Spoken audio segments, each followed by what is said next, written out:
Magnanakaw na kayo, bastos pa kayo eh. Umalis ka nga sa harapan ko, sipahin kita yung pangit mong umiyak eh. Ano Ping, kumusta na yung blue ribbon mo? Ala na. May pa-privilege speech ka pa, yung pala. Nana. Wala namang binatbat, puro forma. Isa ka ring gunggong, walang silbi, inutil. Hindi nyo kayang banggain si Tamba. Lumabas na nga si Orly Gutesa para sa blue ribbon mo tumulong. Kinanta niya na nga si Saldico sa si Romualdez. Walang niya si Orly pa ang naisip mong ikulong. Walang niya, halatang-halata ka doon, Lacson. Hindi nyo ba napansin? Paglabas ni Orly Gutesa, hininto yung blue ribbon, hindi na gumulong. Hininto yung blue ribbon o may nagpahinto? Ben, sa November pa resume nila. Naka-adjourn yung Senado. Adjourn. Pinaganda mo pa eh. Ang tamang tawag doon, delaying tactics. September pa yung huling hearing neto, gagawin na namang circus na may pagka-matrix. Tapos November pa yung resume, langyalaos na yan, napanood ko na yan sa Netflix. Mas kapani-paniwala pa si Gutesa kesa dito, saka sayo. Biruin mo, hawak-hawak na nga ni Senator Marcoleta, umepal pa tong Lacson na to. Wala naman palang kasilbi-silbi, mas may bayag pa si Cheese Escudero sayo. Ito si Tito, palitan nyo na rin to. Wala ring silbi to, inutil din to. Ang yabang-yabang pan sabi, ako ang pinakamatagal dito. So, anong gusto mong palabasin? Magaling ka na sa Senado. Diyan ka na sa Senado nagmenopause. Wala ka man lang nagawang maganda na natandaan ng tao. Akala mo magaling ka? Wala kang kwenta, Tito. Di hamak na mas magaling pa si Lito Lapid sa'yo. Napaka-sensitive pa niyan. Mabanatan mo lang ng konti, magsusumbong na sa media yan. Saka teka, bakit ka magagalit dyan? Magaling si Lito Lapid kesa sa'yo, totoo naman. Wala kang kasilbi-silbi sa Senado, totoo naman.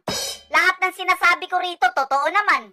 Masakit talaga yung totoo. Wala kang kasilbi-silbi dyan, Senate President ka pa naman. Vic! Hoy Vic! Yung utol mo, pauwiin mo na to. Bukod sa walang silbi, napaka-sensitive pa neto.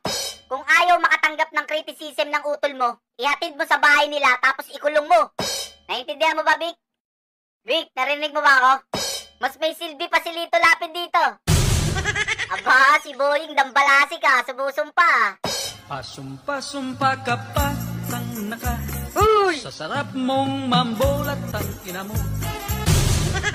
Uy, easy lang pare, huwag ka magmura rito. Alalahanin mo, ombudsman na yung kaharap mo.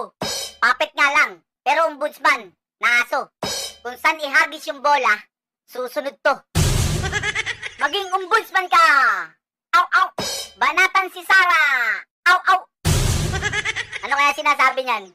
Sumusumpa ako sa harap ng madlang people na lahat ng magnanakaw, demonyo, tiwali dito sa lupa ay ipagtatanggol ko na walang pag-iimbot basta ikakasaya ng boss ko. At buong lakas at pwersa kong patatalsikin si BP Sara. Sanib pwersa kami ng utol ko na aso rin na katulad ko. Yung mga tao, paano nyo naloko? Yung gobyerno, ginawa nyong monopolyo. Yung politika, naging negosyo. Yung kontraktor, politiko. Bumibili ng pagkatao. Handang ibenta, pati prinsipyo. Yung magnanakaw, yung kongreso, pati presidente, magkakasosyo. Bagong Pilipinas, ultimo justisya, binago. Yung magnanakaw, yung kriminal, protektado. Yung inosente, saka yung biktima ngayon, yung nakakalaboso. Yung magnanakaw, absuelto. Yung drug lord, absuelto. Walang niya, pinamumunuan tayo ng malaking sindikato. Kailan ka magigising pag yung biktima, anak mo na? Kailan ka magsasalita pag yung dila mo, putol na? Kailan ka lalaban pag yung pamilya mo, ubus na? O gusto mong sampaling kita para magising ka? Wag mo nang hintayin sipahin kita sa muka. Pag ako sumipa, 2 paa. Tingnan mo yung magnanakaw, pagala-gala. Pa-travel-travel sa ibang bansa. Tayong mga ninakawan, nakalubog sa baha. Puro alipunga. Tapos ikukulong nyo pa. Kami na nga tong ninakawan, ikukulong nyo pa. Ninakawan na nga, may alipunga na nga, ikukulong nyo pa.